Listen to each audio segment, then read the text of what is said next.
Hello mga tropa! Welcome back to Alabet Chapiaco Vlog. So for today's video, tuturuan ko kayong gumawa ng gyoza na pantinda o kaya pwede rin pang-family lang. Pero ito, legit na gyoza to mga tropa.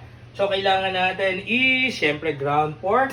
Tapos meron tayo ditong minced na hipon. Yan, shrimp.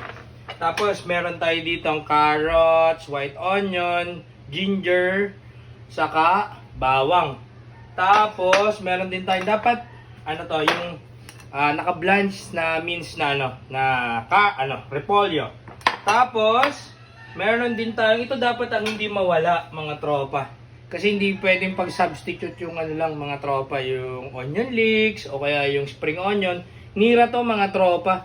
Usually nakikita ko lang to dati sa Divisoria, tapos ito nabili ko sa Cartimar mga tropa. So kung gusto nyo, try nyo rin sa Cartimar o baka meron sa online mga tropa. Try nyo yung Nira mga tropa. Yan na lang natin kung ano yung English name nito. Di ba? Pero alam ko onion chives din to. Parang family. Ito talaga yung magpapalasa dyan mga tropa. Tapos syempre meron tayo ditong yan. MSG. Konti lang. Tapos ang hindi mawawala mula noon. Ginisa mix. Tapos syempre lagyan din natin siya ng salt. Tapos pepper. Ang gagawin lang natin. Tapos ito yung pambalot natin pala mga tropa. May nabibili na nito sa mall. Ay sa supermarket dumpling wrapper. So Marby yung nakita natin. Dapat yung bilog mga tropa para yan, ganyan siya. Para madaling igyosa mga tropa. So mamaya, yan na natin to. So halo-halo lang natin to mga tropa. So kung gaano karami yung nyo, tantantsahin nyo na lang yung lasa. Pero dapat marami syempre yung ground pork. Lagyan natin yung ground pork sa bowl natin.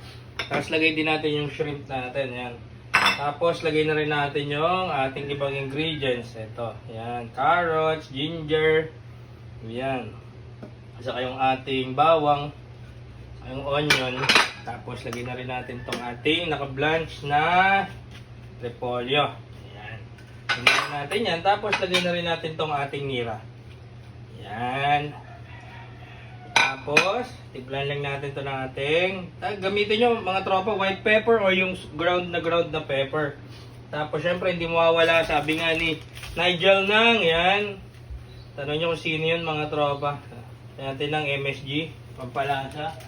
Konti lang. Tapos syempre hindi mawawala ang ating ginisa mix. Ginisa mix, bikini man. Yan. Lagay din natin yan. Tapos lagyan natin ng salt. Tapos may isa pa palang ingredients na nawawala. Egg mga tropa. Egg. Lagyan natin ng 1 piece of egg. Yan para marami na yung binders natin. Magpapano din dito yung yung hipon, tapos yung carrots. Tapos lagyan din natin siya ng konting cornstarch. Konti lang mga tropa. Para medyo pag tinangin natin, cornstarch na konti and konting flour. Yeah. Okay? So, dahil madami dagdagan natin itlog natin. Gawin natin dalawa. Yan. Tapos, gagawin natin is masa-masa na lang natin to. Tapos mamaya natin dagdagan kung kulang sa panlasa natin. Ayan. Dito yan mga tropa. So ito, pwedeng pantinda to mga tropa. Pwedeng pang negosyo, pwedeng pang pamilya. Kasi mahirap hanapin yung nira mga tropa eh. So, yun talaga yung magiging problema natin, yung nira mga tropa. Ayan. Ayan, diba? So gagawin natin dito, after natin maluto, yung mahalo-halo, mamix natin, rest natin to ng mga 10 to 15 minutes bago natin ilagay dun sa ating wrapper mga tropa.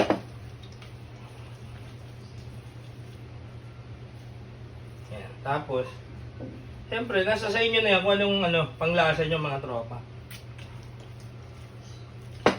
Ayan. So para sa akin, okay na yung tinimplahan ko. Kaya na lang natin to. So, yung nira talaga yung pwede nyo pa siyang lagyan na kung gusto nyo maanghang o depende sa inyo.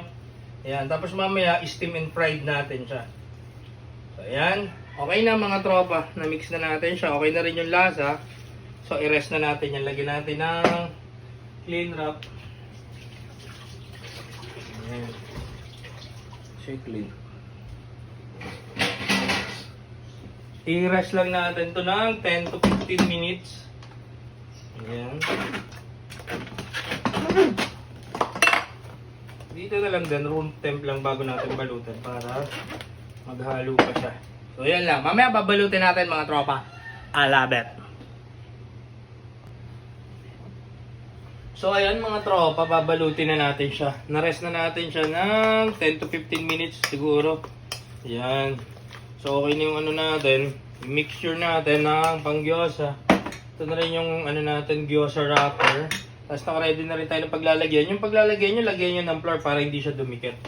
Ayan. So, kailangan natin. So, usually laman nito 25 to 30 grams. Ayan. So, pag gyoza, dapat bilog. Tapos lagyan nyo. Ayan. Sakto isang kutsara. Ayan. Kalat yan na ganyan, mga tropa. Kung hindi kayo, may mga magagaling nito, lalo na yung mga katrabaho ko. Shoutout sa mga master mag-gyoza. So, yan. Gaganyanin nyo siya. Yan, equal. Tapos kukunin niyo yung gilid niya. Yan, tapos papasaran yung ganyan hanggang maulit-ulit. Yan. Yan. Yan. May mga magagaling nito, ang bibilis. Yan. So, sorry doon sa mga master ko pag hindi ako magaling. Yan, yung mga nagturo sa akin. Si tatay magaling din mag-gyoza, Chef Alan. Yan. Tapos yung mga kasama ko sa Teriyaki Boy na una ko natutunan. So, ganyan mga tropa. Tingnan nyo. Ayan. So, okay na. Ready na yung gyoza natin. Usually, ano to mga tropa, di ba? O, ganyan, no? Gaganong-ganon ninyo lang. Ayan. Okay. Di ba? Gyoza na, mga tropa. Sa restaurant, magkano order nito? Siguro 100 to 200 something or 250. Depende sa laman. Ayan. So, ito, pwede nyo nang ibenta. Pwede kayong magnegosyo. Tapos, pag natutunan nyo to, like and follow nyo yung kay Chef Yaku, ha? Sabihin nyo na, pero ang maganda niyan, tropa, bago nyo lutuin, i-freezer nyo siguro ng mga 1 to 2 hours or overnight kung ano nyo po. Kasi ano yan, mas maganda mga tropa, pag bago lutuin is frozen. Kasi, para pag tumigas, i-ano nyo muna siya sa water, tapos pag 4 minutes, ano naman sa oil or sesame oil. So ngayon, sa oil ko lang siya lulutuin mga tropa, kasi wala pala akong sesame oil, nalimutan kong bumili. So, okay lang naman yun. So, kung kayo, mas maganda kasi mga tropa sa sesame oil kasi mas malasa. Yan, di ba? So, okay na. Nakadalawa na tayo. Ganun-ganun lang. Ulit-ulitin nyo yun. Isang kutsara. So, mga laman yan is 25 to 30. Ganyan nyo lang. Yan. Pag may sobra naman, sa tingin nyo sobra. So, mas maganda yung natin. Matagal na kasi na-rep natin. Yan. Pero kung matigas pa naman yan. Yan. Ganyan ninyo lang. Yan. So, okay na. Mamaya papakita ko naman sa inyo yung pagluluto natin. So, ngayon naman mga tropa, lutuin natin mga tropa. Pero mas maganda talaga nito mga tropa. Kaso, try na natin mga tropa. Okay lang din yun, wag lang, dapat may tiplon kayo mga tropa para hindi dumikit. Yan, lagay nyo lang. Yan. So dahil mas maganda yung frozen para hindi masira. Pero dahil nagugutom na tayo, try na natin. Lagay muna natin yan dyan. Yan. Tapos lagyan natin siya ng water. Yan. Pag init niya, lagyan natin siya ng water. Yan. Yan. So hindi na kailangan mapuno kasi ano naman yan mga tropa. Mabilisan na natin yan kasi gutom na tayo. Tapos takpan natin mga tropa. Yan. Pakuluin natin tapos tapon natin yung tubig. O, hintayin natin ha. So ayan mga tropa. Kumulo na yung ano natin. Nilagay natin ng water. Tatapon na natin siya mga tropa. Tapos lalagyan naman natin. Mas maganda sana sesame oil mga tropa. Dahil wala tayong sesame oil. Regular, kasi yung sesame oil magpapadagdag pa sa lasa para authentic na. Hindi pala ako nakabili. So sesame oil sana nilalagay natin dahil wala. So, okay lang din yun mga tropa. So, ayan, natapon na natin yung water niya mga tropa. Yan. Balik natin siya. Tapos, buhay din natin ulit. So, medium na lang. Yan. Medium na apoy. Tapos, dahil nga, sabi ko wala tayo sesame seed. Sesame oil. Yan. Lagyan na natin. Lagyan natin ng konting mantika. Yan. Mas maganda kasi teflon yung gamitin nyo kasi hindi didikit nga mga tropa. Ayan. Dahil siya, hindi siya frozen, mas mabilis siyang maluto mga tropa. So kung may makita pa kayo mas magandang wrapper or pwede rin kayong gumawa. Sa sunod tayo naman yung gagawa. ng recipe ng ano natin, ng gyoza wrapper mga tropa. So pag may time tayo. Yan. So hintayin lang natin yan mga tropa. Tingnan nyo. Okay.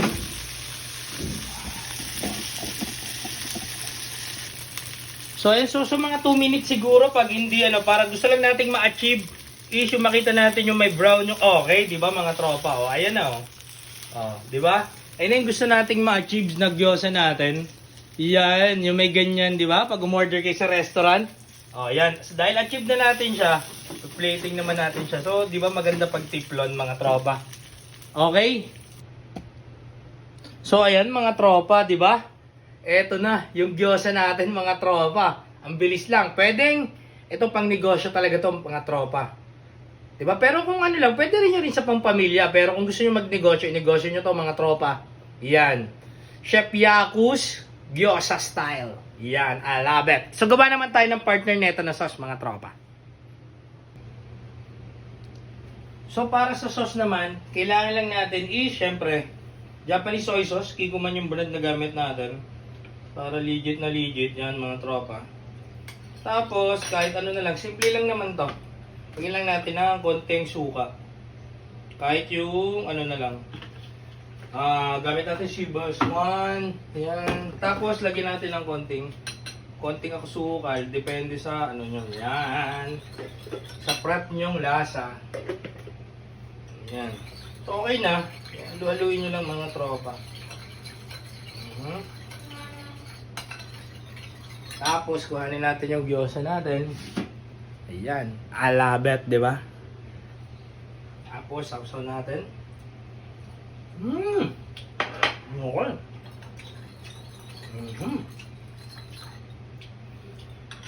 Gyozang pang restaurant, mga tropa. I love it. I love it, mga tropa. So, kung nagustuhan mo tong vlog ni Chef Yaku, just follow me on my social media account, Jeffrey Condiman or Pinada sa Facebook, Chef Yaku Vlog sa YouTube, yung page natin, Chef Yaku. Tapos, sa TikTok, Chef Yaku din, Chef Yaku Vlog. Tapos sa Instagram, Chef_Yaku. Yan. Tapos, open tayo everyday, 10 a.m.